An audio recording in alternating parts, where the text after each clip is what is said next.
Selamat datang kembali di Jauh Dekat Film, masih bersama Ogut di sini dan kita sampai di episode kedua Battle of Moscow. Di episode pertama yang lalu dikisahkan jika Stalin terpaksa menderita kerugian besar dengan korban yang tak sedikit di tiap lini angkatan militernya. Tapi dengan jerih payah dan kenekatan serdadu Soviet, laju Blitzkrieg Nazi Jerman masih bisa diredam. Dan di episode kali ini kita menyimak bagaimana Soviet mati-matian mempertahankan kota demi kotanya yang berada di perbatasan barat. Sementara itu Hitler terus mengerahkan pasukannya tanpa henti. Benteng Brest di Belarusia digempur siang dan malam, hingga bahkan Smolensk dan Kiev di Ukraina tak luput dari incarannya. Lalu bagaimana Stalin dan khususnya Georgy Zhukov sendiri mensolusikan pertahanan di tiap detiknya guna mengantisipasi Blitzkrieg brutal yang terus dirilis oleh Hitler.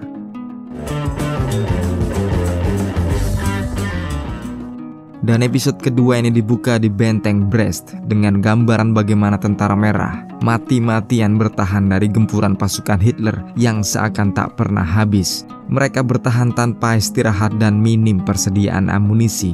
Ini ditambah lagi dengan habisnya persediaan air minum para tentara, membuat kondisi semakin mengenaskan. Dan bahkan komunikasi radio dengan Moskow pun sudah rusak berat. Taktik segera diubah menjadi perang gerilya. Kalah siang hari dibalas dengan sabotase malam hari, berusaha mencari celah titik lemah musuh.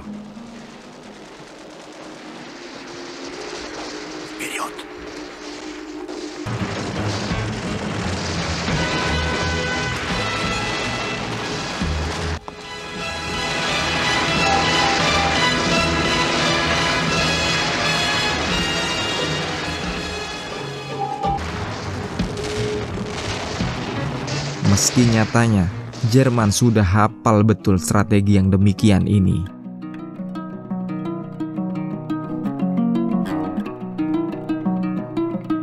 Sejenak kita menengok situasi di markas besar Grup Tengah Jerman pada tanggal 26 Juni 1941. Pemimpin Grup Tengah, Jenderal Feldmarschall Fedor von Bock, menerangkan perkembangan perang pada Feldmarschall von Kluge, bahwa sejauh ini Blitzkrieg mereka berhasil di segala sisi berbatasan. Hanya tinggal benteng Brest saja yang belum tumbang.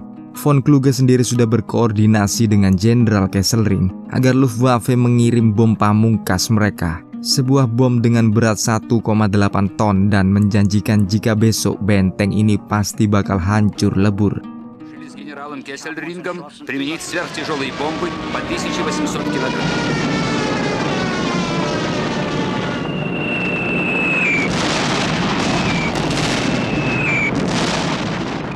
Janji von Kluge nyatanya memang terbukti. Brest Fortress akhirnya tumpas kandas.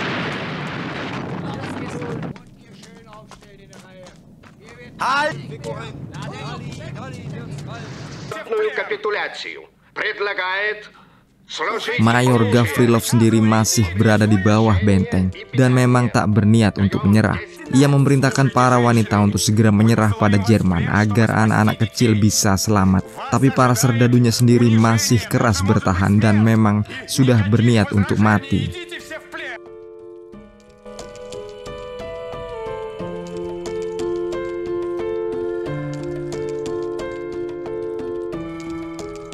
Satu Juli 1941 di Kremlin, Moskow, Stalin mulai membicarakan produksi kendaraan tempur setelah mengetahui kasus Jenderal Kopets di episode pertama. Kini Soviet telah memiliki 1946 pesawat fighter, Il-2 bomber sebanyak 249 unit. Lalu untuk produksi tank sendiri sudah ada 1100 tank jenis T-34 dan 393 jenis KV. Stalin sendiri berniat memindahkan lebih dari 1000 pabrik ke timur dan menghindari hiruk-pikuk perang di barat. Singkatnya Bor, akan terjadi lalu lintas besar dalam Soviet. Pabrik pesawat dan tank dipindah ke timur, sedangkan organisasi tentara dan institusi militer akan dibawa ke barat. Di ruangan lain, Georgy Zhukov yang juga sudah kembali lagi di Kremlin akibat panggilan Stalin ini bertemu dengan Jenderal Pavlov, mantan komandan front barat Soviet yang menjadi kambing hitam kesalahan Zhukov karena tak menyangka jika Jerman akan menyerang mereka dengan ribuan tank di waktu yang sama di segala posisi strategis di perbatasan. Meski akhirnya Zhukov sendiri yang memberikan solusi pertahanan. Tapi menurut Zhukov, ini murni kesalahan Pavlov yang tak menuruti revisi taktiknya saat latihan perang di episode pertama, sehingga kini mereka menderita kerugian besar. Kabar dari front barat daya, pesawat datang dari Moskow. Pilotnya memberitahu Komisar Popel jika ada banyak panzer Jerman berada di Malamilka yang ditengarai sedang kehabisan bahan bakar. Dan ini akan menjadi tugas Komisar Popel untuk menyerbu tank-tank ini. Sesaat kemudian taktik penyerangan pun dibeber oleh Popel, dan menerangkan ini mungkin saja bisa menjadi misi yang terakhir bagi mereka semua.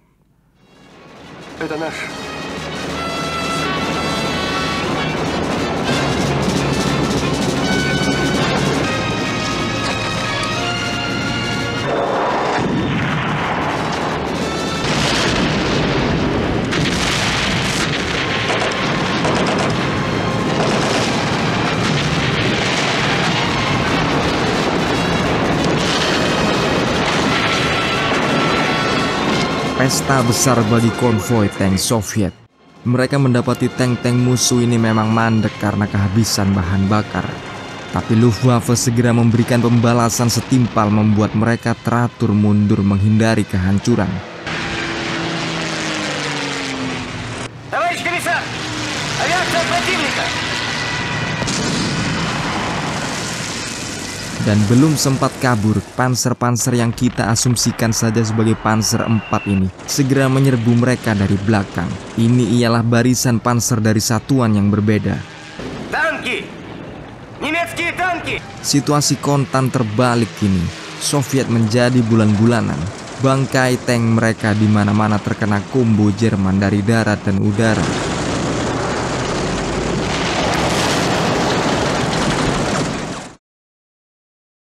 Barulah beberapa jam kemudian semua pasukan yang dikirim oleh Komisar Popel bisa dievakuasi. Ia menderita kekalahan hebat karena kurangnya ketelitian taktik tempur. Tapi Popel belum menyerah. Ia menerangkan langkah mereka selanjutnya pada pasukannya. Mereka akan menghancurkan sisa tanknya sendiri yang sudah kehabisan amunisi dan bahan bakar ini, untuk selanjutnya segera menembus hutan menuju ke area Dubno.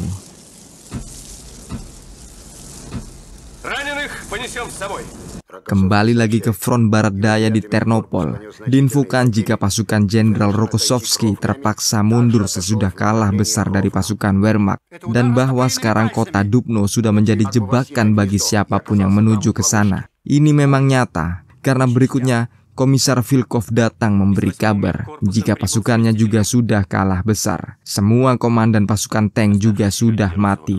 Soviet terdesak dari berbagai arah. Sekarang satu-satunya harapan di barat daya ialah mempersiapkan kota Kiev. Kota Kiev yang berada di Ukraina sebaik-baiknya. Tanggal 3 Juli di Brest, pemandangan menyeramkan dimulai saat artileri raksasa Schwerer Gustav menembakkan peluru berkaliber 80 cm ini ke langit, untuk selanjutnya disusul dengan usaha penaklukan benteng Brest di segala sisinya. Mayor Gavrilov sudah sangat terdesak, akhirnya memilih mengubur dirinya dalam tumpukan pasir.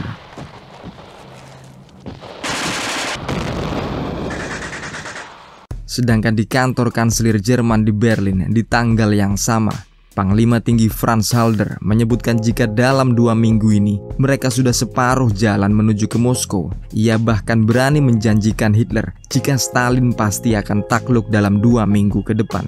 Hitler demikian gembira mendengar kabar ini. Ia bahkan sudah sesumbar nantinya ingin membunuh semua orang Moskow dan Leningrad daripada harus memberi makan para tawanan perang dan rakyat sipilnya.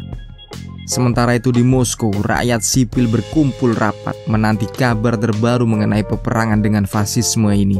Zora dan Gusev sendiri, 2 orang pemuda ini setelah lulus sekolah pendidikan, segera dimasukkan ke sekolah infanteri di Podolsk.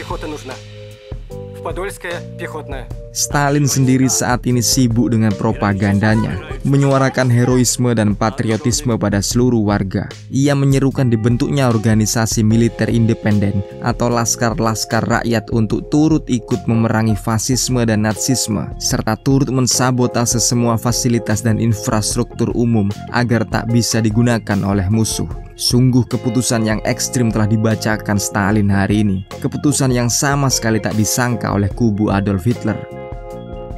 Di kota Mogilev, masih di tanggal 3 Juli, Komandan Korps Petrovsky ditunjuk untuk memimpin Korps Senapan ke-63 yang akan menuju ke area Zlobin dan Sungai Dnieper, sekali lagi dalam rangka misi bunuh diri. Sedangkan di luar gedung, Jenderal Romanov memimpin Divisi Senapan 172 bersiap menahan kedatangan Wehrmacht yang langsung membuka edisi serangan kali ini dengan konvoi pansernya.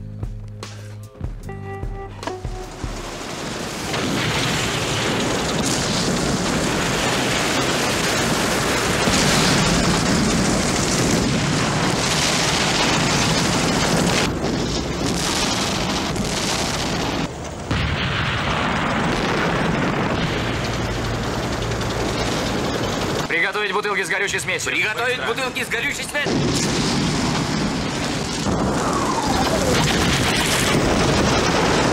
Dan dikisahkan jika infanteri kota Mogilev berhasil mengalahkan musuh dalam 23 hari, menghancurkan tank-tank Wehrmacht dengan persenjataan ala kadarnya, membunuh sebanyak 30.000 serdadu dan perwira Jerman.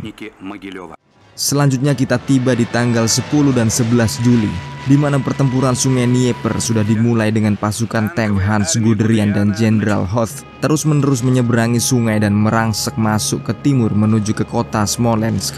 Ini karena menurut Wehrmacht, jika Smolensk berhasil dikuasai, jalan ke Moskow tentu akan menjadi sangat mudah.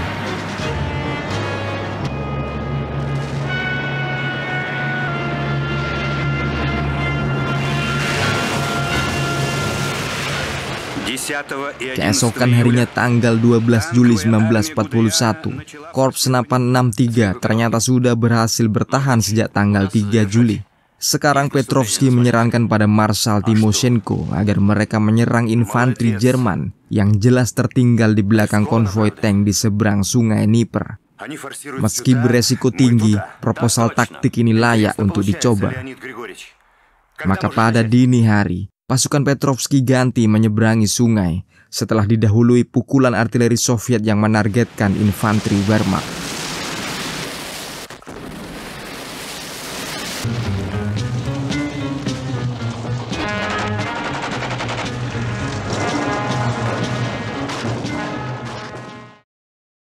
Keesokan harinya sekali lagi di tanggal 14 Juli, tepatnya di Borisov, markas besar grup tengah pasukan Jerman. Fedor von Bock segera memahami jika pergerakan infanteri Petrovsky ini sudah mengacau gelombang serangnya menuju Smolensk. Ia meminta bantuan agar dikirim pasukan tambahan dari grup utara yang langsung disetujui oleh Hitler. Sementara itu di Kremlin, kabar baik belum bisa disampaikan pada Stalin. Sebab Zhukov tahu jika mereka sebenarnya sudah terkepung di berbagai area perbatasan. Dan jika dilihat dalam peta, pola serangan Jerman inilah awal mula terjadinya Battle of Bulge atau pertempuran Kursk yang terkenal brutal dalam sejarah Perang Dunia Kedua. Tapi Stalin sendiri lebih mengapresiasi prestasi Petrovsky berkat aksi tempur nekatnya dini hari. Karena ini Petrovsky diangkat langsung sebagai Letnan Jenderal. Kita menjenguk benteng Brest kembali yang akhirnya malah sanggup bertahan selama 29 hari dalam pukulan musuh tanpa adanya bantuan sama sekali dari Moskow. Meski kini satu-satunya tentara merah yang masih hidup ialah Mayor Gavrilov. Dan meski sudah banyak terluka, ia masih berniat bertempur sendirian.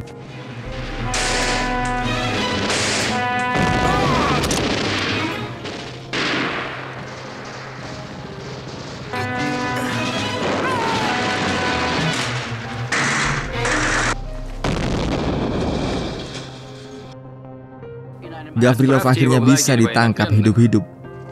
Ketika tersadar, Gavrilov menemukan dirinya berada di kamp tawanan dan diinterogasi oleh perwira SS. Ia mengaku bernama Letnan Galkin dan tampak masih menyala kedua matanya. Tak disebutkan bagaimana interogasi ini selanjutnya berlangsung. Tapi yang jelas dikisahkan bahwa Mayor Gavrilov berhasil bertahan hidup di kamp tawanan hingga Perang Dunia Kedua berakhir. Kita menuju ke kota Smolensk. Pertahanan Soviet sudah semakin amburadul. Garnison di sini dipimpin oleh Jenderal Lukin yang meski sempat mundur, kini diperintahkan oleh Timoshenko untuk merebutnya kembali secara sembrono dan mengorbankan banyak nyawa tentara merah sendiri.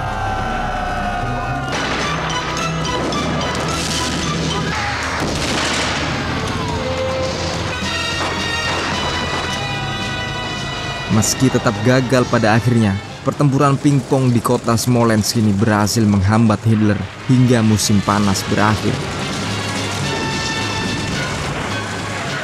Stalin langsung marah ketika mendengar Smolensk masih juga gagal direbut dari pendudukan Jerman. Ia pun segera mencopot Timoshenko dari jabatannya dan terang-terangan menunjuk Georgy Zhukov sebagai penggantinya. Tapi Zhukov langsung menolaknya. Terlalu sering mengganti pimpinan pasukan akan merusak jalannya operasi militer serta pasti mengacaukan psikologi para serdadu. Dan bahkan semua pejabat di ruangan ini pun setuju dengan Zhukov dan menolak keputusan Stalin. Maka Stalin terpaksa ikut menyetujui dan segera mengirim Timoshenko kembali ke frontnya dan melakukan serangan balasan menggunakan korps serdadu Jenderal Rokossovski dan Jenderal Konev. 30 Juli 1941, Zhukov kembali menemui Stalin di Kremlin. Ia membuka peta dan mengungkapkan jika Soviet masih lemah dalam pertahanan di front tengah. Jika Jerman mengetahui hal ini, Hitler bisa dengan cepat memanfaatkannya. Ia menyarankan pada Stalin untuk mengirim 3 korps pasukan ke front tengah ditambah dengan barisan artileri. Sedangkan untuk front barat daya, jelas mereka harus mundur dari Sungai Dnieper dan merelakan kota Kiev untuk direbut musuh. Meski Stalin keberatan karena Kiev merupakan salah satu kota penting bagi Uni Soviet saat itu, tapi inilah yang harus dilakukan Tentara Merah jika ingin bertahan dalam peperangan. 13 Agustus 1941, Timoshenko masih kecewa terhadap perkembangan perang yang tak juga memihak Soviet. Ia pun khususnya melihat kiprah tempur Petrovsky yang terus-terusan berjuang brilian meski hampir dilibas habis oleh musuh. Timoshenko jelas tak ingin kehilangan talenta pemimpin tangguh seperti Petrovsky. Dan demi mensolusikan hal ini, Zhukov segera memintanya agar menarik Petrovsky keluar dari bahaya untuk mengkomandoi pasukan Zhukov sendiri. Timoshenko tampak senang sekali mendengar pendapat Zhukov ini, dan seketika ini juga pesawat diberangkatkan untuk menjemput Petrovsky di area Sungai Dnieper. Segera setelah membaca perintah yang dibawa pilot ini, Petrovsky langsung mengumpulkan para perwiranya. Tapi bukan persetujuan yang dibicarakan oleh Petrovsky. Letnan Jenderal yang masih baru ini malah menolak perintah Timoshenko. Ia berniat berjuang bersama korpsnya yang sekarang. Pemimpin sejati tak akan meninggalkan anak buahnya begitu saja, apalagi pada situasi yang genting juga mematikan seperti saat ini. Dan malah dengan gagah berani Pak Tua ini turun ke zona tempur dan menyemangati para prajuritnya, ikut menyerbu paling depan seperti raja-raja Eropa zaman kuno. Meski akhirnya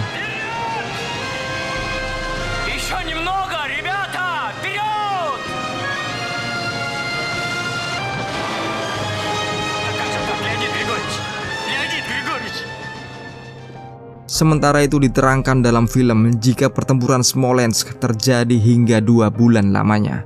Jerman sudah kehilangan 250.000 tentaranya dan pasukan penyerbunya pun sudah mulai kelelahan. Maka akhirnya Smolensk bisa direbut sepenuhnya dan kembali dikuasai oleh Soviet setelah Zhukov mengerahkan Korps 24 yang berhasil memukul Wehrmacht dengan serangan balik dari kota Yelna. 8 September 1941 di Kremlin, Zhukov melapor sekali lagi pada pemimpinnya, dan Stalin akhirnya mengakui kehebatan prediksi Zhukov membaca situasi perang dengan melepaskan kota Kiev. Kini ia berniat mengirim Zhukov menuju ke Leningrad yang sejauh ini masih menghadapi situasi serba sulit. Sedangkan front barat daya akan diisi oleh kehadiran Marshal Timoshenko. Ini karena front barat daya sejauh ini memang masih rapuh dan berbahaya. Jika tak diperkuat, maka Jerman bisa dengan mudah mengerahkan pasukan dari utara dan pasukan dari selatan untuk bertemu di tengah, yang secara efektif mengepung front tengah tentara Soviet. Dan dengan pembicaraan kedua sosok penting bagi Soviet era Perang Dunia Kedua ini, berakhir juga konten video kita kali ini. Ogut berharap masih bisa melanjutkan di episode berikutnya. Wassalamualaikum, yuk, bye.